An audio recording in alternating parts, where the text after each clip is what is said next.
मैंने आपको पिछली क्लास में कुछ पढ़ाया था verb according to its number, जिसमें वर्ब कैसी होती है, सिंगुलर कैसी होती है, प्लूरल कैसी होती है, कॉमन। और वो पढ़ाने के बाद जो वर्ब का था इंट्रोडक्शन पूरा हो गया। अब बात करते हैं किसकी, नाउन की। अब देखिए नाउन कैसे काम करेगा ये जानना ज़रूरी होगा, तो बात करते हैं किसकी, नाउन की।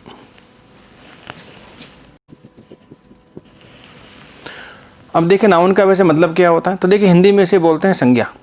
क्या बोलते हैं, संज्ञा बोलते हैं।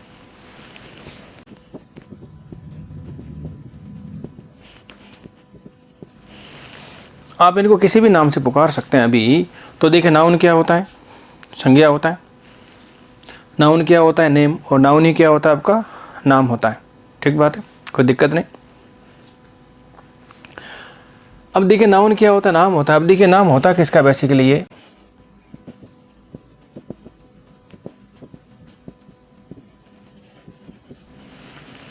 तो देखिए नाउन क्या होता है, एक नाम होता है। अरे नाम होता है किसका है, तो नाम होता है पर्सन का, प्लेस का, थिंग का और एनिमल का होता है। ये एक मोटी मोटी सी परिभाषा है, आगे जाके थोड़ा डिस्कस करेंगे डिटेल में। तो देखिए नाउन क्या होगा, आपका नेमिंग वर्ड हो गया, नाम देने वाला शब्द है। किसका नाम होता है ये, पर्सन, प्लेस, थिंग और एनिमल का। तो इसकी छोटी सी परिभाषा बनती है। और देखिए हमने वैसे बड़ी सी परिभाषा पढ़ रखी है एक ट्रेडिशनली, जहाँ क्या था भाई, तो देखिए noun is the name of a person, place, thing and animal. ठीक बात है। अब इसकी परिभाषा लिखते हैं छोटी सी, जरा देखिए। अब देखिए डेफिनेशन की स्पेलिंग ध्यान दीजिए ज़रा। ठीक बात है, ये डेफिनेशन नहीं होता, डेफिनेशन होता है। और मैं देखता हूँ अक्सर स्टूडेंट गलती करते हैं इसके अंदर। तो ये डेफिनेशन नहीं होता, इट्स ए डेफिनेशन होता है। कई बार एग्जाम में आ चुकी है, आ सकती है आगे भी, करेक्ट ऑन वेज स्पेल्ड में आ सकती, और नहीं भी आती तब भी आपको इसकी जानकारी होना बनता है। तो क्या होता है, डेफिनेशन का मतलब क्या होता है, परिभाषा हो गया। अब देखिए इसकी परिभाषा क्या बनेगी।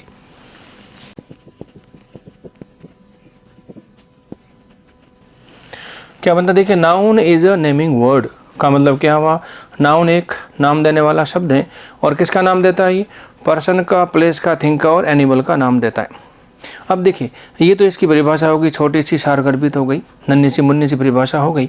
ठीक है। अब देखिए पहले अपन ने कुछ बात की थी, उसको एक बार दोहराता हूँ मैं। तो देखिए नाउन बनने के लिए एक ही शब्द का होना जरूरी नहीं होता है, कई सारे शब्द मिलकर नाउन बन सकते हैं। तो देखिए सब्जेक्ट कितने शब्द बन सकते हैं, तो सब्जेक्ट बनने के लिए भी एक ही शब्द का होना जरूरी नहीं होता है, कई सारे शब्द मिलकर सब्जेक्ट बन सकते हैं। तो बताओ नाउन का फंक्शन क्या होता है सेंटेंस में, क्योंकि देखिए हर पार्ट ऑफ स्पीच का सेंटेंस में कुछ न कुछ फंक्शन होता है, कुछ न कुछ उसकी पोजीशन होती है और वो अपना एक मीनिंग भी देता है। तो देखिए पहले कुछ बात की थी अपने कि जितने भी शब्द होते हैं उनका अपना क्या होता है, एक नेचर होता है, उनका अपना क्या होता है, एक फंक्शन, और उनकी अपनी क्या होती है, एक पोजीशन होती है। ये स्पष्ट रूप से पता होना चाहिए, तो इंग्लिश सीखने का जो पर्पज़ है हमारा सॉल्व हो जाएगा। तो देखिए नाउन के फंक्शन क्या क्या हो सकते हैं वो समझते हैं यहाँ पे। तो देखिए वर्ब का फंक्शन क्या होता है, देखिए सेंटेंस बनाना होता है, और फाइनाइट वर्ब सेंटेंस बनाने के लिए कैसी होती है, ज़रूरी होती है। ठीक है, उसके बगैर आपका वाक्य बनता ही नहीं है। और सेंटेंस में सब्जेक्ट ऑब्जेक्ट का होना जरूरी नहीं, तो उसके बगैर आपका सेंटेंस बन सकता है। ठीक बात है। अच्छा, वाक्य कब बनता है बिना सब्जेक्ट का, जो वाक्य कैसा होता है आपका, इंपेरेटिव होता है। और बिना वाक्य का, बिना ऑब्जेक्ट का वाक्य कब बनता है, ज़रा देखिए, तो वो कैसी वर्ब होती है आपकी, इंट्रांसिटिव वर्ब होती है, तो बिना ऑब्जेक्ट का वाक्य बन सकता है। ठीक है। अच्छा अब देखते हैं नाउन के फंक्शन क्या हो सकते हैं। अब देखिए फंक्शन का मतलब क्या होता है, कार्य होता है। अब देखिए सेंटेंस में नाउन क्या क्या काम कर सकता है वो बात करते हैं। तो देखिए नाउन बन सकता है आपका सब्जेक्ट, क्या बन सकता है ये, क्या बनेगा, सब्जेक्ट बनेगा। अब मुझे बताओ सब्जेक्ट का संबंध किससे होता है, सब्जेक्ट का संबंध होता है फाइनाइट वर्ब से होता है। अब कभी तो सब्जेक्ट मिलेगा आपको फाइनाइट वर्ब के पहले, और कभी मिलेगा आपको फाइनाइट वर्ब के बाद। तो पहला फंक्शन क्या होगा इसका, सब्जेक्ट बनना होगा। और सब्जेक्ट मिलेगा कहाँ आपको,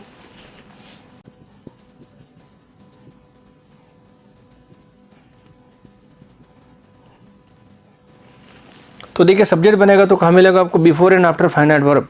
तो कभी तो मिलेगा सब्जेक्ट के पहले फाइनाइट वर्ब, और कभी मिलेगी आपको फाइनाइट वर्ब सब्जेक्ट के बाद। या ऐसा भी कह सकते हैं कि सब्जेक्ट कहाँ मिलेगा, फाइनाइट वर्ब के पहले और फाइनाइट वर्ब के बाद, जैसी आवश्यकता। तो देखिए दो तरह के वाक्य होते हैं आपके, स्टेटमेंट होता है तो सब्जेक्ट कहाँ मिलता है आपको, फाइनाइट वर्ब के पहले। और यदि वाक्य आपका इंटरोगेटिव होता है तो सब्जेक्ट कहाँ मिलेगा आपको, फाइनाइट वर्ब के बाद मिलेगा।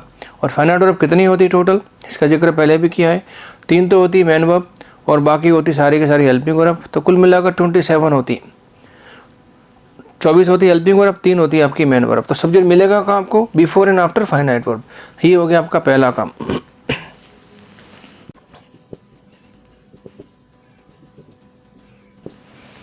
तो देखिए दूसरा इसका फंक्शन होता है सब्जेक्ट कॉम्प्लीमेंट बनना होता है। अब देखिए नाउन सब्जेक्ट कॉम्प्लीमेंट कब होगा?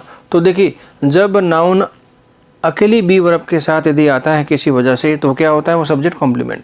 तो सब्जेक्ट कॉम्प्लीमेंट का संबंध होता है अकेली बी वर्ब से, और बी वर्ब का मतलब क्या होता है? इज, आर, एम और वॉज वर, बाकी क्रियाओं से कोई लेना देना नहीं होता है। तो जब किसी सेंटेंस में बी वर्ब अकेले आती है तो वहाँ कहीं ना कहीं आपको सब्जेक्ट कॉम्प्लीमेंट की आवश्यकता पड़ेगी। तो जब कोई भी नाउन बी वर्ब के साथ आता है अकेला इस तरह से, तो क्या बन के आएगा आपका? वो सब्जेक्ट कॉम्प्लीमेंट बन के आएगा। तो कहाँ मिलेगा आपको ये? तो देखिए सब्जेक्ट कॉम्प्लीमेंट आपको दो जगह मिलेगा। यहाँ तो मिलेगा ये बी वर्ब के बाद, और यहाँ फिर मिलेगा ये सब्जेक्ट के बाद, दो जगह आ सकता है। अब देखिए बी वर्ब के बाद कैसे आएगा और सब्जेक्ट के बाद कैसे आएगा, मैं इसको जस्टिफाई करूँगा। तो कहाँ मिलेगा आपको सब्जेक्ट कॉम्प्लीमेंट?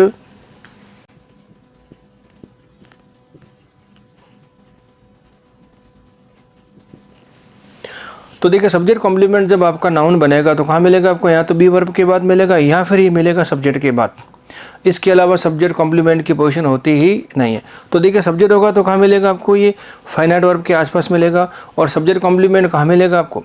ये या तो मिलेगा बी वर्ब के बाद, जहाँ बी वर्ब अकेले इस्तेमाल होगी, जहाँ साथ में कोई मेन वर्ब होती ही नहीं है।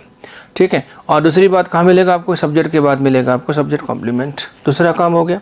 अब देखिए तीसरा क्या होगा?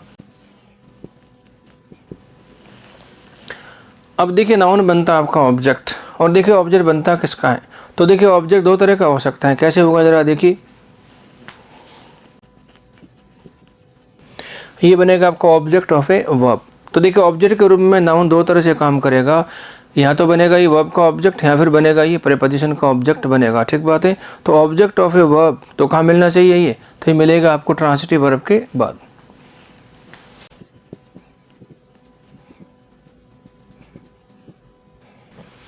तो देखिए जब भी कोई नाउन आपका वर्ब का ऑब्जेक्ट बनेगा तो कहाँ मिलेगा आपको? ये आफ्टर ट्रांसिटिव वर्ब, क्योंकि ट्रांसिटिव वर्ब है तो ये ऑब्जेक्ट इस्तेमाल होगा, नहीं तो नहीं हो सकता। तो कहाँ मिलेगा आपको? ये आफ्टर ट्रांसिटिव वर्ब। तो किसका ऑब्जेक्ट है? अभी वर्ब का ऑब्जेक्ट है।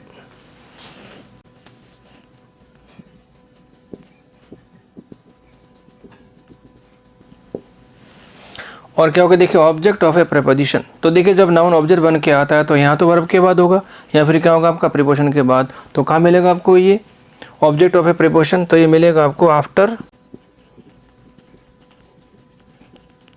प्रीपोजिशन।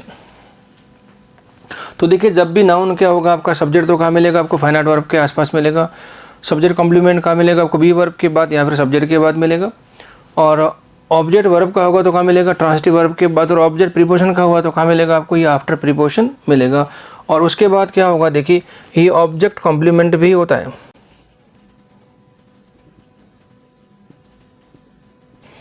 क्या होगा? देखिए ऑब्जेक्ट कॉम्प्लीमेंट। और नाउन जब ऑब्जेक्ट कॉम्प्लीमेंट होगा तो कहाँ मिलेगा आपको? ये ऑब्जेक्ट के बाद ही मिलेगा आपको। तो कहाँ मिलेगा आपको? After object.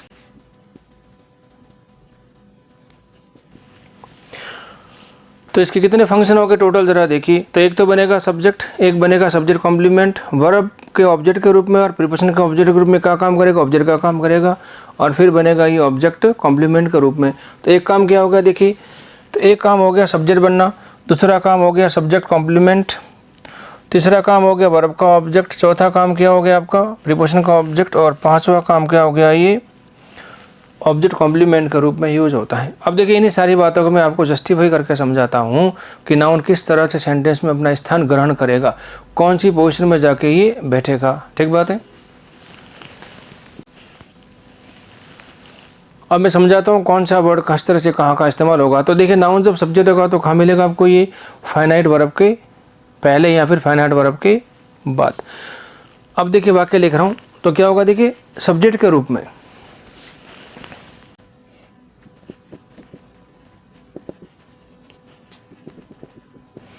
तो देखिए नाउन जब क्या होगा आपका सब्जेक्ट होगा तो कहाँ मिलेगा आपको? ये बिफोर एंड आफ्टर क्या फाइनाइट वर्ब होगा।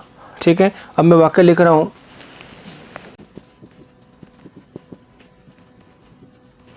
अब देखिए रोहन इज ए डॉक्टर, इसमें रोहन क्या आपका सब्जेक्ट है, कहाँ मिलेगा आपको? ये फाइनाइट वर्ब के पहले। तो देखिए वर्ब फाइनाइट कौन सी होगी आपकी? इज है। और वर्ब के पहले क्या होता है आपका सब्जेक्ट होता है। और ख़ास बात देखिए सब्जेक्ट हमेशा आंसर किसका होता है, हु या व्हाट का आंसर होता है। तो देखिए सब्जेक्ट किसका आंसर होता है, हमेशा हु या फिर व्हाट का आंसर होता है, ठीक बात है। तो जब वाक्य कैसा होता है आपका स्टेटमेंट होता है तो सब्जेक्ट कहाँ मिलेगा आपको, फाइनाइट वर्ब के पहले, ठीक बात है। अभी कहाँ मिलेगा आपको, फाइनाइट वर्ब के बाद भी मिल सकता है। तो कैसे जरा देखिए, तो स्टेटमेंट में कहाँ मिलेगा आपको सब्जेक्ट फाइनाइट वर्ब के पहले, और इंटरोगेटिव सेंटेंस में कहाँ मिलेगा आपको, ये फाइनाइट वर्ब के बाद मिलेगा। तो देखिए वर्ब कौन सी होगी आपकी, फाइनाइट, ये वर्ब है, इज है। इसके बाद जो लिखा आपने रोहन क्या है, ये सब्जेक्ट है। और सब्जेक्ट क्या होता है, हमेशा हो या फिर व्हाट का आंसर होता है, ठीक बात है। ध्यान दीजिए आगे इसकी ज़रूरत पड़ेगी आपको। एक बात पूरी होगी, स्टेटमेंट हुआ तो कहाँ मिलेगा आपको सब्जेक्ट फाइनाइट वर्ब के पहले, और इंटरोगेटिव सेंटेंस हुआ तो कहाँ मिलेगा आपको, ये फाइनाइट वर्ब के बाद। तो ये सेंटेंस कैसा आपका स्टेटमेंट है ये, और ये कैसा आपका इंटरोगेटिव सेंटेंस है, ठीक बात है। उसके बाद क्या हुआ देखिए, सब्जेक्ट कॉम्प्लीमेंट कहाँ मिलेगा आपको। देखिए सब्जेक्ट कॉम्प्लीमेंट का संबंध होता है किससे, अकेली बी वर्ब से होता है। बी वर्ब से मतलब होता है इज, आर, एम और वॉज वर्ब, ठीक है। ये पांचों क्रिया होती कुल मिलाकर। अब क्या होगा देखिए,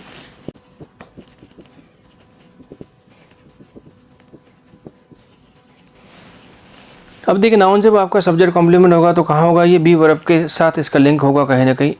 जब भी सब्जेक्ट कॉम्प्लीमेंट बनेगा तो वहाँ मेन वर्ब का कोई सिस्टम नहीं होता। सब्जेक्ट कॉम्प्लीमेंट का संबंध होता है या तो बी वर्ब से, या फिर बी के जैसी वर्ब और होती है उसको बोलते हैं B type verb. B type verb से मतलब क्या हुआ, दिखने में वो मेन वर्ब जैसी होती है लेकिन काम कैसे करती है, बी वर्ब की तरह काम करेगी, ठीक बात है। तो इसका संबंध किससे होगा आपका, सिंपली बी वर्ब से होगा। तो देखिए सेंटेंस लिखता हूँ मैं, और ये कहाँ मिलेगा आपको सब्जेक्ट कॉम्प्लीमेंट, या तो बी वर्ब के बाद या फिर मिलेगा आपको सब्जेक्ट के बाद। अभी बी वर्ब के बाद कब मिलता है, सब्जेक्ट के बाद कब मिलता है, दो वाक्य लिखते हैं यहाँ पे देखिए।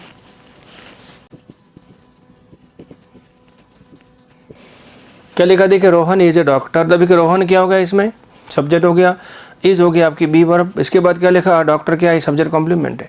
और सब्जेक्ट कॉम्प्लीमेंट वो नाउन होता है जब वापस किसके लिए काम में लेते हैं, सब्जेक्ट के लिए। तो सब्जेक्ट को समझने के लिए काम में आने वाले नाउन क्या हो गया आपका, सब्जेक्ट कॉम्प्लीमेंट है। ऐसा भी कह सकते हैं सब्जेक्ट को समझने के लिए काम में आने वाले शब्द या सब्जेक्ट को पूरा करने वाले शब्द क्या होते हैं आपके, सब्जेक्ट कॉम्प्लीमेंट होते हैं। और कॉम्प्लीमेंट का मतलब वैसे क्या होता है, पूरक ही होता है। तो अधूरी बात को पूरा करने के लिए काम में आने वाला शब्द क्या होगा आपका, सब्जेक्ट कॉम्प्लीमेंट हो गया, ठीक बात है। और किसको पूरा करेगा, सब्जेक्ट को। और पूरा कर कौन रहा है, नाउन। तो नाउन क्या हो गया आपका, सब्जेक्ट कॉम्प्लीमेंट हो गया। तो देखिए आ डॉक्टर क्या हो गया आपका, ये सब्जेक्ट कॉम्प्लीमेंट है, एस सी। अब ये कहाँ मिला आपको पता है, अकेली बी वर्ब के बाद मिला आपको ये पहली बात। तो वाक्य कैसे स्टेटमेंट है, तो देखिए वाक्य जब आपका स्टेटमेंट होता है तो सब्जेक्ट कॉम्प्लीमेंट कहाँ मिलेगा आपको, बी वर्ब के बाद। अभी ये सब्जेक्ट के बाद भी मिलता है, कैसे मिलेगा देखिए।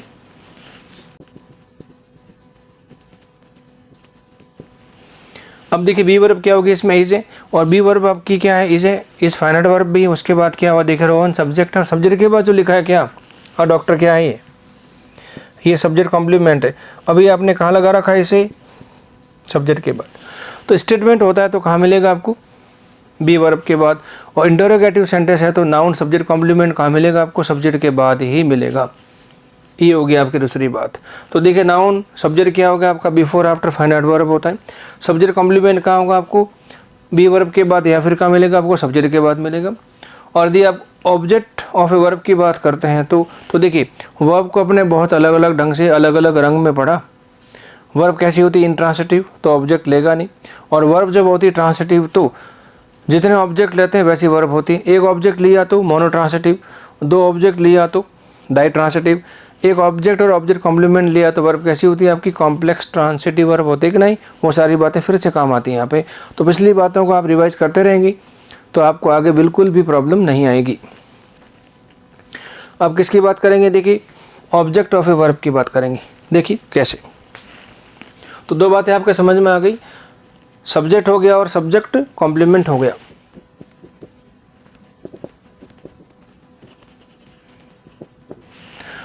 अब देखिए as an object of a verb, और वर्ब कैसी होगी आपकी सॉरी, ये वर्ब होगी आपकी ट्रांसिटिव वर्ब होगी आपकी, ठीक बात है। कहाँ मिलेगा आपको ये, आफ्टर ट्रांसिटिव वर्ब। एक ऑब्जेक्ट है तब भी कहाँ मिलेगा आपको, ये वर्ब के बाद।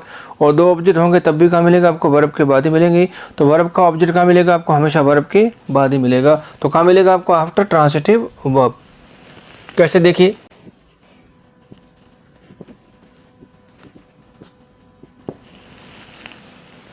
क्या लिखा, देखिए अमन टीचेज रमन। अब देखिए टीचेज कौन सी वर्ब है आपकी, फाइनाइट वर्ब है और प्रेजेंट की वर्ब है। और देखिए स्टेटमेंट में सब्जेक्ट कहाँ होता है आपका, फाइनाइट वर्ब के पहले। और ये वर्ब फाइनाइट है लेकिन साथ साथ में ट्रांसिटिव वर्ब भी है, और ट्रांसिटिव वर्ब के बाद क्या आता है आपका, ऑब्जेक्ट आता है। तो टीचेज कौन सी वर्ब होगी यहाँ पे, फाइनाइट वर्ब भी है और ट्रांसिटिव वर्ब भी है और प्रेजेंट टेंस बता रही है आपकी, ठीक बात है। तो वर्ब में जब एस और एस होता है तो वर्ब कैसी होती है, सिंगुलर प्रेजेंट की होती है। अभी ट्रांसिटिव क्योंकि इसके बाद क्या आ रहा है आपका, ऑब्जेक्ट आ रहा है, कौन, रमन। तो रमन क्या हो गया आपका, ऑब्जेक्ट है, कहाँ मिलेगा आपको, वर्ब के बाद। और जानते हो ऑब्जेक्ट किसका आंसर होता है, या तो हुम का या फिर व्हाट का आंसर होता है। तो देखिए जिस तरह सब्जेक्ट किसका आंसर होता है, हु व्हाट का हो रहा है, इस तरह ऑब्जेक्ट किसका आंसर होता है, हुम या फिर व्हाट का आंसर होता है, ठीक बात है। तो देखिए यहाँ पे अमन हो गया सब्जेक्ट, टीचर्स हो गया आपकी वर्ब, और रमन क्या हो गया, ऑब्जेक्ट हो गया। और चूंकि वर्ब के ऑब्जेक्ट की बात कर रहे हैं तो फोकस कहाँ किया आपने, रमन पे। बाकी अमन अपने आप में क्या है, ये सब्जेक्ट है, चाहो तो लिख सकते हैं आप। और सब्जेक्ट किसका आंसर होता है पता है, तो सब्जेक्ट आंसर होता है हु का या फिर व्हाट का आंसर होता है। तो ये बना आपका ऑब्जेक्ट ऑफ ए वर्ब। और डाई ट्रांसिटिव वर्ब है तो इसका जिक्र बहुत डिटेल में अपन ने किया पहले डाई ट्रांसिटिव वर्ब को, लेकिन अभी ऑब्जेक्ट की बात कर रहे हैं वर्ब का, तो कहाँ मिलेगा ये ऑब्जेक्ट, वर्ब के बाद मिलेगा। और कौन मिलेगा, नाउन के रूप में मिलेगा। उसके बाद क्या हो, देखिए ऑब्जेक्ट ऑफ ए प्रीपोजिशन, इसका भी जिक्र किया अपन लोगों ने पहले, आपको बताओ तो ऑब्जेक्ट दो जगह काम में आता है, ट्रांसिटिव वर्ब के बाद और प्रीपोजिशन के बाद। तो अभी किसका होगा,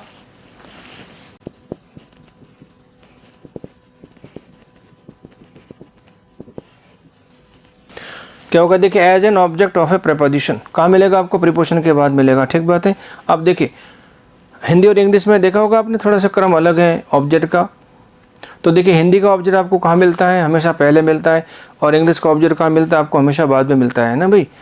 अब देखिए वर्ब का ऑब्जेक्ट हिंदी में कहाँ मिलेगा आपको, वर्ब के पहले, और इंग्लिश का ऑब्जेक्ट कहाँ मिलेगा आपको, वर्ब के बाद। इसी तरह से प्रीपोजिशन का ऑब्जेक्ट कहाँ मिलता है आपको, हिंदी में प्रीपोजिशन के पहले, और इंग्लिश में कहाँ मिलेगा आपको, प्रीपोजिशन के बाद मिलेगा, ठीक बात है। तो देखिए कैसे, तो ये कहाँ मिलेगा आपको, आफ्टर प्रीपोजिशन।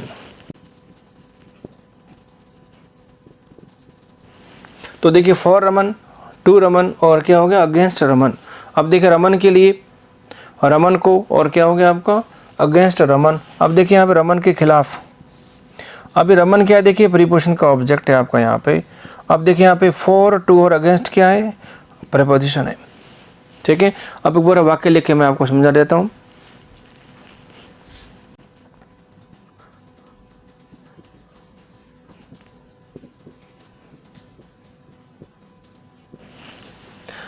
क्या लिखा, देखिए Raman bought this book for Aman. अब इसमें क्या कहा हुआ जरा देखिए, तो देखिए बॉट आपकी फाइनाइट वर्ब है, सेकंड वर्ब है। इसके बाद जो लिखा आपने, देखिए दिस बुक क्या है, ऑब्जेक्ट है, वर्ब का ऑब्जेक्ट है। और देखिए फॉर आपका प्रीपोजिशन है। इसके बाद जो लिखा आपने अमन क्या है, ये भी ऑब्जेक्ट है, लेकिन किसका ऑब्जेक्ट होगा, प्रीपोजिशन का ऑब्जेक्ट होगा। और बॉट चूँकि फाइनाइट वर्ब है तो इसका सब्जेक्ट क्या हो गया आपका, रमन हो गया।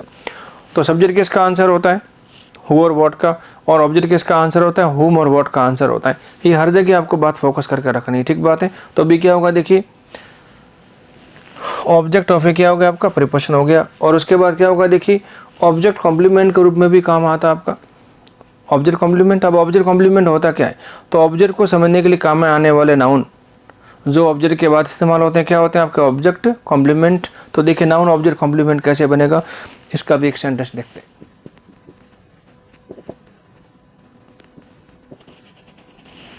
अब देखिए एज एन ऑब्जेक्ट कॉम्प्लीमेंट होगा आपका, ठीक बात है। अब देखिए ऑब्जेक्ट कॉम्प्लीमेंट कब होगा पता है भाई, जब कॉम्प्लेक्स ट्रांसिटिव वर्ब होगी। तो वर्ब कॉम्प्लेक्स ट्रांसिटिव वर्ब होगी तो ही वो ऑब्जेक्ट कॉम्प्लीमेंट आ सकता है, नहीं तो नहीं आ सकता। तो पहले ऑब्जेक्ट और फिर क्या होता है आपका, ऑब्जेक्ट कॉम्प्लीमेंट होता है।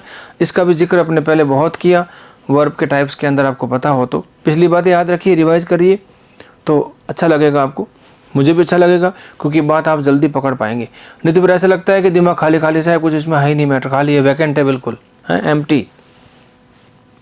तो देखिए एज एन ऑब्जेक्ट कॉम्प्लीमेंट कहाँ मिलेगा आपको, तो ऑब्जेक्ट कॉम्प्लीमेंट होगा तो कहाँ मिलेगा आपको, ये ऑब्जेक्ट के बाद ही मिलेगा, और कोई गुंजाइश ही नहीं होगी। तो कैसे होगा जरा देखिए,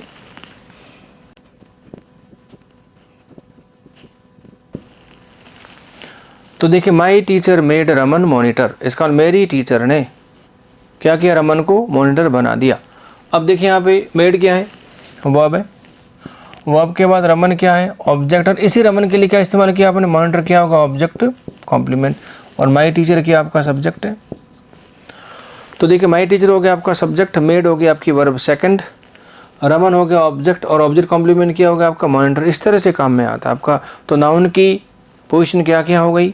तो देखिए नाउन कहाँ कहाँ मिल सकता है। तो देखिए नाउन मिलेगा आपको फाइनाइट वर्ब के आसपास सब्जेक्ट बनकर। देखिए नाउन मिलेगा आपको बी वर्ब के बाद, यहाँ सब्जेक्ट के बाद होगा तो सब्जेक्ट कॉम्प्लीमेंट होगा, लेकिन अब बी वर्ब अकेला होना जरूरी है। और ट्रांसिटिव वर्ब के बाद मिलेगा तो ऑब्जेक्ट बनकर आता है। प्रीपोजिशन के बाद मिलेगा तो प्रीपोजिशन का ऑब्जेक्ट बन के आता है। और किसी ऑब्जेक्ट के बाद यूज हुआ और वर्ब कैसी होगी आपकी, कॉम्प्लेक्स ट्रांसिटिव वर्ब हुई तो क्या बन के आता है आपका, ऑब्जेक्ट कॉम्प्लीमेंट बन के आता है। इसके अलावा नाउन के फंक्शन होते ही नहीं है। ठीक बात है। ये तो पोजीशन के अनुसार हो गया। अब एक सवाल पैदा होता है कि हम नाउन कैसे मालूम करेंगे। देखिए वैसे नाउन मालूम करना बड़ी सीधी सीधी हिसाब किताब है। नाउन का संबंध किससे होता है, ट्रांसिटिव वर्ब से होता है 1, फाइनाइट वर्ब से होता है 2, प्रीपोजिशन से होता है 3। तो देखिए फाइनाइट वर्ब है तो सब्जेक्ट बन के आएगा, ट्रांसिटिव वर्ब है तो ऑब्जेक्ट बन के आएगा, बी वर्ब है तो कॉम्प्लीमेंट बन के आएगा आपका। ठीक बात है। और कॉम्प्लेक्स ट्रांसिटिव वर्ब है तो क्या बन के आएगा, वो आपका ऑब्जेक्ट कॉम्प्लीमेंट बन के आएगा। तो जैसी पोजीशन वैसा क्या होगा आपका फंक्शन होगा। इस तरह से आप नाउन मालूम कर सकते हैं। फिर भी नाउन के मालूम करने के तरीके ईजाद किए हुए हैं, उनको जरा आप समझिए, अच्छा लगेगा आपको। तो देखिए how to find out noun, हम नाउन को मालूम कैसे कर सकते हैं। तो देखिए इसी का अगला स्टेप क्या होगा। देखिए how to find out noun है, हम नाउन को मालूम कैसे कर सकते हैं उसकी बात करते हैं।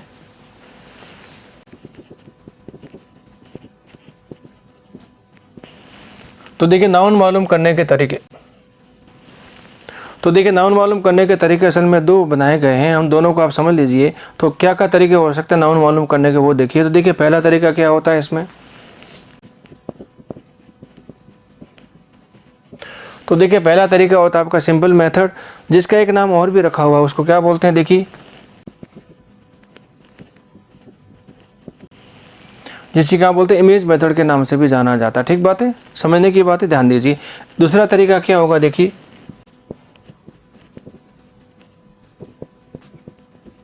क्या होगा सिस्टमैटिक मेथड, या तो इसे बोल सकते हैं, क्या बोल सकते हैं आप, सिस्टमैटिक मेथड, या क्या बोल सकते हैं वैसे WH वर्ड मेथड बोल सकते हैं। तो we have 2 types to find out noun. पहला टाइप क्या हो गया आपका, पहला मेथड क्या हो गया, सिंपल मेथड, जिसे क्या बोल सकते हैं आप इमेज मेथड। और दूसरा क्या हो गया, सिस्टमैटिक मेथड हो गया, जिसे बोल सकते हैं आप WH वर्ड्स मेथड बोलते हैं। ठीक बात है। अब पहले मेथड की बात करते हैं, कौन सा, सिंपल मेथड से आप नाउन मालूम कैसे कर सकते हैं। तो देखिए नाउन को मालूम करने का सिंपल मेथड,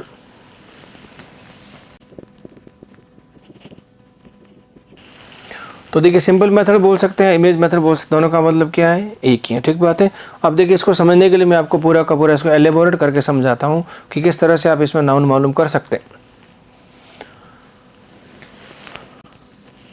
तो देखिए मैं एक वर्ड लिख रहा हूँ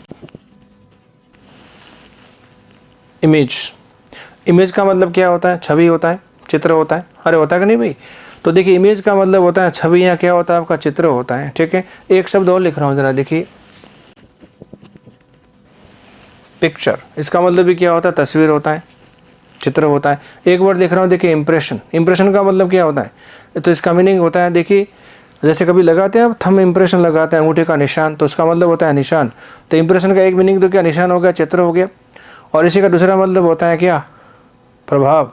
एक लाइन सुनी होगी आपने, कहावत है इंग्लिश की, first impression is the last impression. शुरू की छवि, शुरू का प्रभाव एंड तक बना रहता है। तो अभी क्या होगा इसका मतलब इम्प्रेशन। अब देखिए 3 शब्दों का मतलब क्या, एक ही है। इन तीनों का मतलब क्या, एक ही है। छवि या क्या बोलते हैं, चित्र बनता है। ठीक बात है। अब देखिए बात कर रहे हैं नाउन मालूम करने की, और क्या बनाने बैठ गए, छवि और चित्र बनाने बैठ गए। तो देखिए छवि और चित्र का नाउन से बहुत गहरा संबंध है। ठीक बात है। अब इसी को समझाता हूँ मैं आपको। आपके कान कब काम करेंगी, अरबी जब कोई बोलेगा। तो देखिए बोलने वाला क्या करता है, अपनी ज़बान का इस्तेमाल करता है, सुनने वाला क्या करेगा, कान का इस्तेमाल करेगा। अब देखिए बोलने वाले ने बोला, सुनने वाले ने सुना। और देखिए सुनने के बाद क्या होता है, देखिए अलग अलग तरह के रिएक्शन होते हैं, अलग अलग तरह की प्रतिक्रिया होती है भाई। जो आपने सुना है वो आपके मतलब का है, आपके तारीफ़ का है, तब तो आपके दिल में क्या गुदगुदी होती है। लेकिन जो आपने सुना है वो आपके अगेंस्ट है, या आपके खिलाफ है, या आपके मतलब का नहीं है, तो फिर आपके अंदर क्या होता है, अलग तरह की प्रतिक्रिया होती है। कभी कभी देखा होगा आपने, बातें करते करते आपस में लड़ने लग जाते हैं बच्चे वगैरह, तो उसकी वजह क्या है? क्योंकि वो शब्द कुछ ऐसे सुने और शब्द सुनकर क्या हो गया, वो लड़ने को तैयार हो जाते हैं। तो शब्दों में बड़ी ताकत होती है, शब्दों से सारा खेल बिगड़ता है भाई। तो शब्दों को तोलो और फिर बोलो कि हाँ, कहा भी जाता है। तो जादू किसमें? शब्दों में है, इंसान में? तो इंसान में जादू नहीं होता है, जादू होता है शब्दों में होता है। तो देखिए छवि चित्र की बात कर रहे हैं, तो देखिए इमेज पिक्चर इंप्रेशन का मतलब क्या? छवि है, क्या होगा? चित्र हो गया। तो देखिए अब नाउन की बात कर रहे हैं, तो देखिए सुनने के बाद जो प्रतिक्रिया होती है वो अलग अलग तरह की प्रतिक्रिया होती है भाई। कभी अच्छा लगता है, कभी बुरा लगता है, कभी भागने का मन करता है, कभी सोने का मन करता है। दादी माँ जब कहानी सुनाती है मस्त, तो क्या होता है? नींद आ जाती है, आंखें भारी हो जाती है और नींद आ जाती है। ठीक बात है। किसी ने गाली दी तो लड़ने का मन करता है। ठीक बात है। तो जैसे शब्द है वैसी क्या होगी? प्रतिक्रिया होती है उसमें। अब इस बात को थोड़ा सा हटकर बात करते हैं। किसी भी शब्द या शब्द समूह को सुनकर, जैसे आपने कुछ सुना है, तो किसी भी शब्द या शब्द समूह को सुनकर यदि आपके दिमाग में क्या बन जाती है? इमेज। क्या बन जाती है? पिक्चर। क्या बन जाता है? इंप्रेशन बन जाता है। तो वो शब्द या शब्द समूह हमेशा क्या होता है? आपका नाउन होता है। तो किसी भी शब्द या शब्द समूह को सुनकर यदि आपके दिमाग में क्या बन जाती है? इमेज बन जाती है, छवि बन जाती है, चित्र बन जाता है, तो वह शब्द या शब्द समूह हमेशा क्या होता है? आपका नाउन होता है। तो देखिए क्या होगा? आपका छवि बनी, चित्र बना। तो लाइन क्या लिखनी है आपको, याद क्या रखनी है? किसी भी शब्द या शब्द समूह को सुनकर यदि हमारे दिमाग में इमेज बन जाती है तो वो शब्द या शब्द समूह हमेशा क्या होता है? आपका नाउन होता है। ठीक बात है। अब मैं एक शब्द लिख रहा हूँ, ज़रा देखना, सुनना, और सुनने के बाद आपके दिमाग में इमेज बनती है कि नहीं बनती?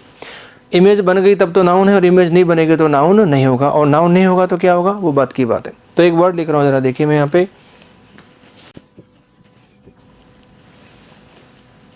क्या लिखा है? देखिए स्वीट। अब बताओ स्वीट का मतलब क्या होता है? तो देखिए स्वीट का मतलब तो होता है मीठा।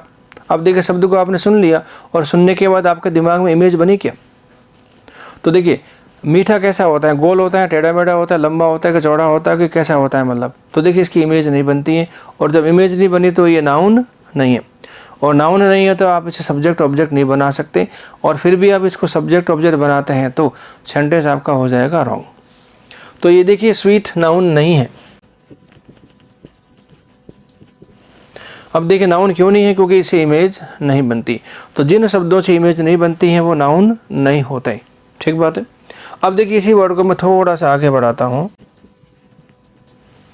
अब देखिए मैंने इसको लिख दिया स्वीट्स, और देखिए स्वीट्स का मतलब क्या होता है?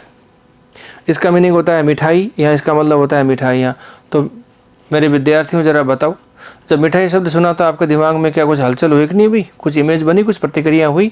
अब देखिए मिठाई का नाम सुनते के साथ ही हमारे दिमाग में क्या बन जाती है? मिठाई बन जाती है। और मिठाई कौन सी बनी वो अपनी अपनी पसंद की बात है। लेकिन जब मैं किसी मिठाई का नाम लेता हूँ तो फिर तो जो मैं नाम लूँगा ना वही आपके दिमाग में इमेज बनेगी। ठीक बात है। तो स्वीट्स का मतलब क्या होगा? मिठाई हो गई, और ये नाउन है, और नाउन होने का मतलब आप क्या कर सकते हैं? इसे सब्जेक्ट बना सकते हैं, ऑब्जेक्ट बना सकते हैं, कोई दिक्कत नहीं होगी आपको। तो किसी भी शब्द या शब्द समूह को सुनकर यदि हमारे दिमाग में क्या बन जाती है? इमेज, तो वह शब्द या शब्द समूह हमेशा क्या होता है? आपका नाउन होता है। ठीक बात है। तो स्वीट तो आपका नाउन नहीं है, लेकिन स्वीट्स आपका नाउन है। तो फिर स्वीट क्या है असल में? तो स्वीट आपका एडजेक्टिव है जो इमेज नहीं बना सकता। ठीक बात है। अब देखिए नाउन बनने के लिए एक ही शब्द का होना जरूरी नहीं होता, भी कई सारे शब्द मिलकर नाउन बन सकते हैं। तो देखिए अभी तो स्वीट्स बोला था मैंने शब्द, अब आपके दिमाग में कौन सी इमेज बनी मुझे नहीं पता, लेकिन बन गई। और ऐसा शब्द सुनने के साथ ही आपका दिमाग वही घूमने लग जाता है जहाँ से आपने कुछ चीज़ें इस तरह की देखी हो, कभी विजुअलाइज की हो, तो सारा सिस्टम आपके काम करने लग जाता है। अब देखिए मिठाई का मैं नाम लेता हूँ तब क्या होगा, ज़रा देखिए। तो देखिए मिठाई का नाम लो, उसके पहले ज़रा देखना जो आपका दिमाग है वो किसके कंट्रोल में होता है? आपके खुद के कंट्रोल में होता है कि स्पीकर के कंट्रोल में होता है? तो देखिए आदमी का दिमाग खुद के कंट्रोल में नहीं होता, आदमी का दिमाग स्पीकर के कंट्रोल में होता है। तो देखिए जैसा स्पीकर बोलता है वैसे ही उसका दिमाग उस पर काम करने लग जाता है। तो देखिए हमारे जितने भी साधु सन्यासी हैं जब प्रवचन देते हैं तो उनकी बातों में आके लोग बाग उन्हीं के तरह काम करने लग जाते हैं। पूजा अर्चना करना, उल्टे पुल्टे सारे काम कई बार करने लग जाते हैं। तो क्या हो गया? तो जैसा वो कहते हैं वैसा करने लग जाते हैं। तो इसका मतलब उसका दिमाग किसके हाथों में होता है? स्पीकर के हाथों में होता है आपका, ठीक बात है। तो देखिए मैं एक मिठाई का नाम लेता हूँ, ज़रा देखना फिर क्या हुआ। तो देखिए मैं एक नाम लेता हूँ, मिठाई का नाम है वो गुलाब जामुन है। अब देखिए नाम आपने सुन लिया और सुनते के साथ ही आपके दिमाग में क्या बन गई, इमेज बन गई। अब देखिए ये गुलाब जामुन कैसा है, देखिए ज़रा बड़ा है, छोटा नहीं है। तो देखिए बड़ा बोला तो कैसा दिखा आपको, बड़ा, और छोटा बोला तो कैसा दिखा, छोटा। लेकिन बोला कि छोटा नहीं है तो छोटा नहीं से क्या गायब होकर क्या बनाई, बड़ा हो गया। अभी गुलाब जामुन लाल नहीं है, काला है। तो देखिए लाल नहीं बोला तो लाल गायब बना और गायब हो गया, और क्या हो गया, काला है तो क्या हुआ, काले पे अटक गए। तो गुलाब जामुन कैसा है, बड़ा है और कैसा है, काला है। अब देखिए ये गुलाब जामुन कैसा है, मुलायम है, सॉफ्ट है। कैसा है ये, कोमल है। अब देखिए गुलाब जामुन है, बड़ा है, काला है और कैसा है ये, सॉफ्ट है। ज़्यादा दबाने का नहीं, फूट जाएगा नहीं। तो अब देखिए इसी की बात आगे करते हैं। ये गुलाब जामुन अभी कैसा है, अभी ताता ताता है, मतलब इसमें थोड़ी सी गर्माहट है, अभी कैसा है, वार्म है, हल्का फुल्का गर्म है। तो देखिए गुलाब जामुन है, बड़ा है, काला है, सॉफ्ट है और कैसा है, गर्म है। अब देखिए इसी गुलाब जामुन को आप अपने दाएं हाथ से उठाइए और बाएं हाथ की हथेली पर रखिए। कुछ फील हो रहा है, बिल्कुल हो रहा होगा, ठीक बात, जो मैंने कहा वैसा का वैसा हो रहा होगा आपको। अब देखिए इसी गुलाब जामुन के आपको 4 टुकड़े करने हैं। तो देखिए आपको चक्कू लेना है, और चक्कू भी लाल अत्थे वाला लेना है, काले अत्थे वाला नहीं लेना, ठीक बात है। देखिए लाल अत्थे का कहा तो लाल अत्थे, काले अत्थे का नहीं लेना है तो गायब। अब देखिए इसके 4 टुकड़े करते हैं कि अब टुकड़े करने के बाद आपको गुलाब जामुन कैसा दिख रहा है, प्लस के आकार में कि इंटू के आकार में, कैसा दिख रहा है, ये प्लस दिख रहा है कि इंटू दिख रहा है। तो आप कुछ नहीं कह सकते, जैसा मैं कहूँगा वैसा आपको दिखेगा। तो जब मैं कहता हूँ कि गुलाब जामुन को प्लस के आकार में काटा तो कैसे दिखेगा आपको, प्लस के आकार में। और मैं कहता हूँ कि इसको इंटू के आकार में काटा तो कैसे दिखेगा आपको, इंटू के आकार में दिखेगा, ठीक बात है, हो गया। अब देखिए गुलाब जामुन के अंदर कुछ टुकड़े हैं काजू वगैरह के, एहसास हो रहा है काटते समय, बिल्कुल हो रहा है। अब देखिए चक्कू को तो नीचे रख दो और उसी गुलाब जामुन को दाएं हाथ से फिर धीरे से पकड़ो, क्योंकि सॉफ्ट है, टूट जाएगा नहीं। तो अब देखिए हाथ से पकड़ने के बाद जरा देखिए नीचे झुक के देखिए आप जरा एक बार, देखिए उसमें चाशनी की बूंद टपक रही है। तो देखिए चाशनी की बूंद क्या हो गई आपकी, अरे बाबा नाउन हो गई। तो इन सब से किस निष्कर्ष पर पहुंचे, शब्द या शब्द समूह को सुनकर यदि हमारे दिमाग में छवि बन जाती है तो वो शब्द या शब्द समूह हमेशा क्या होते हैं, आपके नाउन होते हैं। इट मीन्स नाउन बनने के लिए एक ही शब्द का होना जरूरी नहीं होता है, कई सारे शब्द मिलकर नाउन बन सकते हैं, ठीक बात है। इसी बात को और समझाता हूँ, ज़रा देखिए कुछ वर्ड ग्रुप बोल रहा हूँ, बोलने के बाद देखना आपके दिमाग में इमेज बनती है कि नहीं बनती है। तो देखिए एक लड़की, इमेज बन गई, एक सुंदर सी लड़की, इमेज बन गई, एक सुंदर सी छोटी सी लड़की, इमेज बन गई, ठीक है। अब इसी बात को और ढंग से बोलता हूँ, देखिए एक नन्ही सी मुन्नी सी। अब देखिए शब्द आपने सुन लिए और सुनने के बाद आपके दिमाग में शायद इमेज नहीं बन रही है। एक नन्ही सी मुन्नी सी, कुछ नहीं हुआ, आपका दिमाग समझने की स्थिति में नहीं है। तो देखिए एक नन्ही सी मुन्नी सी लाल स्कर्ट पहने हुए, अब देखिए हम इमेज कर रहे हैं, एक नन्ही सी मुन्नी सी है तो सही, लाल स्कर्ट पहने हुए भी है, लेकिन क्या है, कौन है, ये समझ में नहीं आ रहा है। तो देखिए एक नन्ही सी मुन्नी सी लाल स्कर्ट पहने हुए घुड़सवारी करती हुई। अब देखिए घुड़सवारी, लाल स्कर्ट, नन्ही मुन्नी, ये सारे शब्द हमने सुने तो है, लेकिन हमारा दिमाग इनको समझने की स्थिति में नहीं है। और इसी बात को मैं देखिए पूरा करता हूँ, एक नन्ही सी मुन्नी सी लाल स्कर्ट पहने हुए घुड़सवारी करती हुई लड़की। देखिए घुड़सवारी करती हुई लड़की। अब देखिए लड़की शब्द बोलने के साथ ही क्या हुआ, सारे के सारे शब्द आपके क्या हो गए, समझ में आ गए। तो देखिए ये पूरा वर्ड ग्रुप क्या आपका नाउन है, और किस पे बेस्ड है सारा का सारा, इस लड़की पे। इसमें यदि आपका गर्ल वर्ड या लड़के शब्द का इस्तेमाल नहीं करेंगे तो बाकी बातें आपके समझ में नहीं आएगी। तो पूरा वर्ड ग्रुप क्या हो गया, आपका नाउन हो गया, और नाउन है तो क्या हो गया, आप इसको सब्जेक्ट ऑब्जेक्ट के रूप में यूज़ कर सकते हैं, ठीक बात है। तो इसी बात को समझाता हूँ मैं आपको सेंटेंस के माध्यम से, जहाँ वर्ड ग्रुप को मैं काम में लेता हूँ, ठीक। देखिए कैसे,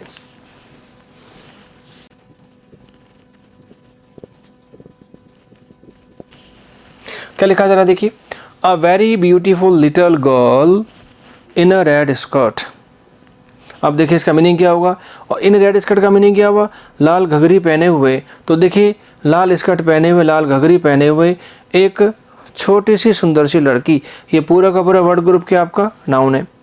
और नाउन क्यों है, क्योंकि इससे पूरा का पूरा इमेज बनता है। तो ये पूरा का पूरा वर्ड ग्रुप आपका नाउन है, और जब नाउन है तो क्या कर सकते हैं, आप सब्जेक्ट ऑब्जेक्ट बना सकते हैं। तो देखिए इसी को इस्तेमाल करते हैं किसमें, वाक्य में।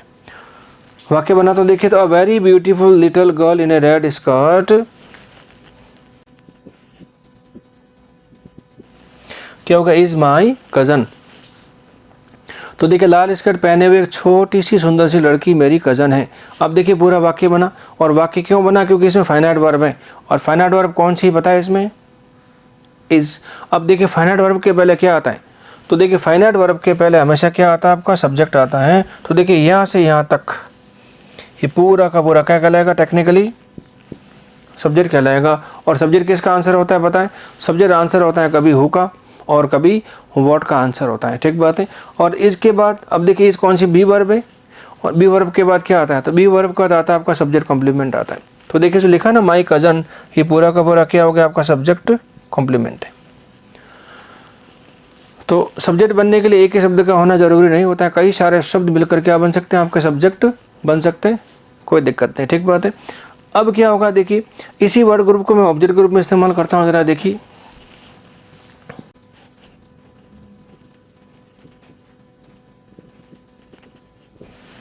अब देखिए वाक्य लिखा है, I saw a very beautiful little girl in a red skirt.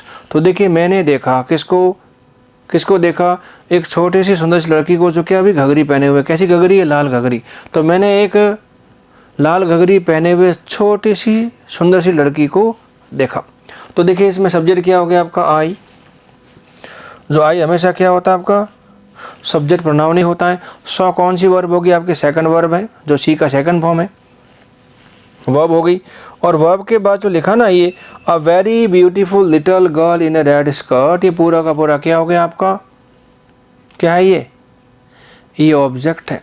और ऑब्जेक्ट कहाँ मिलेगा आपको, फाइनाइट वर्ब के बाद, यहाँ प्रीपोजिशन के बाद। तो जब वर्ब से लिंक करते हुए सारे के सारे वर्ड ग्रुप क्या कहलाएंगे, आपके वर्ब के ऑब्जेक्ट कहलाएंगे। तो सारा का सारा क्या है, ये सारा का सारा ऑब्जेक्ट है। और किसका ऑब्जेक्ट है, ये वर्ब का ऑब्जेक्ट है। इस तरह से किसी भी वर्ड ग्रुप को आप यूज़ कर सकते हैं, ठीक बात है। लेकिन जब सब्जेक्ट बनेगा तो क्या होगा, नाउन ही होगा। और नाउन बनने के लिए एक ही शब्द का होना जरूरी नहीं होता है, कई सारे शब्द मिलकर आपके नाउन बन सकते हैं। तो इस तरह से नाउन का आप पता लगा सकते हैं कि नाउन किस तरह से काम करेगा। अब देखिए होता क्या है, ये तो हो गया आपका इमेज मेथड। लेकिन कभी कभी ऐसा होता है कि इमेज आपकी बनती नहीं। यदि मैं आपसे पूछता हूँ, ज़रा सुन लीजिए एक बार, है ममता कैसी है, तो देखिए आपने एक शब्द सुना कि अभी ममता। अब देखिए ममता शब्द को सुनने के बाद आपके दिमाग में कुछ हुआ क्या, इमेज बनी कि नहीं बनी। अब देखिए डिपेंड करता है कि ममता जो शब्द सुना इससे आप कहने के वाकिफ़ हैं। तो देखिए ममता यदि आपकी फ्रेंड है तो उसका नाम सुनते के साथ ही इमेज बन जाती है। देखिए ममता यदि क्लासमेट है तो उसका नाम सुनते के साथ ही इमेज बन जाती है, ठीक है। ममता यदि आपके सिस्टर का नाम है तो इमेज बन जाती है। और ममता यदि वाइफ का नाम है तो दिमाग से निकलती नहीं है, मतलब इमेज बन जाती, कहने का मतलब ये कह रहा हूँ मैं, ठीक बात है, समझ रहे हैं आप। और देखिए यदि माँ की ममता की बात करेंगे तो, अब देखिए ममता उधर भी होती है, तो माँ के ममता की बात की तो फिर हमारे दिमाग में इमेज नहीं बन सकती, क्योंकि ममता नाउन तो है लेकिन आप उसकी इमेज नहीं बना सकते। तो देखिए जब इमेज मेथड हमारा फेल होता है, वहाँ पे क्या होता है कि नया मेथड आपका शुरू हो जाएगा। तो देखिए इमेज मेथड हर जगह पे काम नहीं कर पाएगा आपका। तो देखिए हिंदी में आपने सुना होगा एक नाउन का प्रकार होता है क्या, भाववाचक संज्ञा, होता है कि नहीं। अब देखिए संज्ञा होने के बावजूद भी उसमें सिर्फ भाव ही भाव होते हैं, मतलब उनकी इमेज नहीं बना सकते। वैसा का वैसा नाउन कहाँ होता है, देखिए इंग्लिश में होता है, जिसे बोलते हैं एब्स्ट्रैक्ट नाउन।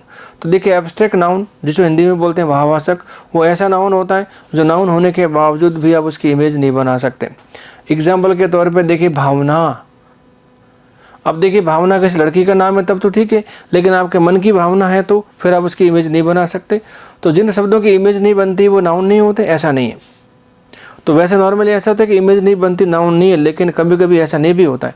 तो कुछ नाउन ऐसे होते हैं जिनकी इमेज नहीं बनने के बावजूद नाउन ही होते हैं, और ऐसे नाउन कहलाते हैं भाववाचक संज्ञा हिंदी में, और इंग्लिश में उसे बोलते हैं एब्स्ट्रैक्ट नाउन बोलते हैं। तो ये वाला सिस्टम था ना हमारा, कौन सा वाला, इमेज मेथड, जिसे क्या बोलते हैं आप, सिंपल मेथड, ये फेल हो जाता है। और जहाँ हमारा सिंपल मेथड फेल होता है वहाँ क्या होगा, आपका सिस्टमेटिक मेथड आपका शुरू हो जाता है। अब देखिए सिस्टमेटिक मेथड क्या होगा, तो देखिए उसी बात को आगे बढ़ाते हैं, ठीक बात है। लेकिन एक वाक्य में और लिखता हूँ इसी चीज़ के लिए, ये लिखा ना very beautiful little girl in red skirt, ये पूरा का पूरा नाउन ग्रुप है। एक बार सब्जेक्ट बने थे इस वाक्य में, यहाँ बना दिया आपने ऑब्जेक्ट। अब देखिए इसको प्रीपोजिशन का ऑब्जेक्ट भी बना सकते हैं, कैसे,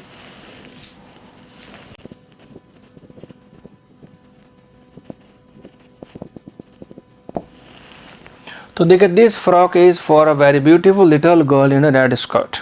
इसका ये वाला फ्रॉक एक छोटी सी सुंदर सी लड़की के लिए है, जो कैसी है, लाल स्कर्ट पहने हुए हैं। तो पूरा हिंदी वर्जन क्या होगा, ये है फ्रॉक लाल स्कर्ट पहने हुए एक छोटी सी सुंदर सी लड़की के लिए है। और देखिए, हिंदी इंग्लिश का जो अनुवाद का सिस्टम है ना, वो हमेशा उल्टा होता है। देखिए, सब्जेक्ट हमेशा एक ही जगह होते हैं और बाकी सारा सिस्टम उल्टा पुल्टा हो जाएगा आपका। देख बात है। तो देखिए, for a very beautiful little girl in A red skirt, इसके हिंदी अनुवाद कहाँ से करेंगे आप, यहाँ से करना पड़ेगा। तो लाल स्कर्ट पहने हुए एक छोटी सी सुंदर सी लड़की के लिए है क्या, ये फ्रॉक। तो देखिए, ये सब्जेक्ट हो गया, ये बी वर्ब होगी। बी वर्ब के बाद क्या लिखा है, देखिए फॉर, और फॉर क्या आपका प्रीपोजिशन है, और प्रीपोजिशन के बाद जो पूरा का पूरा वर्ड ग्रुप लिखा है सारा का सारा क्या है, ये ऑब्जेक्ट है किसका, प्रीपोजिशन का ऑब्जेक्ट। इस तरह से आपके नाउन काम कर सकते हैं, कोई दिक्कत ही नहीं है। तो नाउन के फंक्शन क्या क्या हो गए जरा देखिए, सब्जेक्ट बनना हो गया, सब्जेक्ट कॉम्प्लीमेंट हो गया, वर्ब का ऑब्जेक्ट हो गया, प्रीपोजिशन का ऑब्जेक्ट हो गया और ऑब्जेक्ट कॉम्प्लीमेंट हो गया। और जैसा होगा वैसा का वैसा वहाँ मिलेगा। और पता करने के लिए हमने एक तरीका ढूंढा था, कौन सा वाला, सिंपल मेथड है, इमेज मेथड।